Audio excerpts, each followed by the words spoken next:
that his plan can address what is happening, because the reality is that the homeless shelters are growing and growing fast, with people who are being pushed out and displaced from their apartments in some of these neighborhoods that are being gentrified. So as long as there is a supply of people, of landlords who want to push out long-term tenants, that want to raise rents as high as they can go, that want to get rid of their preferential rents, there will be a supply of families that are coming through these shelters. And that is not the solution. I mean, we spend so much time talking about building as a way to deal with our housing crisis. But the reality is that we have lots of people living in affordable housing that they've lived in for years. What we've got to do is actually keep them in place.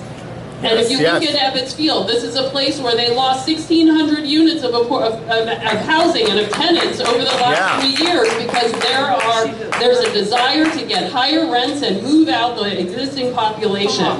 So that is where we are getting this stream of people moving into the shelter system. And until we stop that stream, nothing is going to change. We also need to look at the fair share agreements that we have.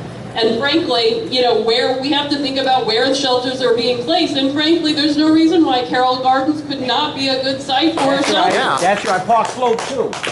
So they're on train lines. So I think that is the thing that we really have to take a look at here. We are not serving the population here by talking about and creating the shelters. We have got to stop people being pushed out of their housing. And we can do that by actually allocating our resources and our funds to protect people, to keep people in place, to get out there into the buildings, into the streets, and find out what's happening and get ahead of the situation before somebody has to go to housing court and face eviction. That's how we deal with this problem. Thank you very much.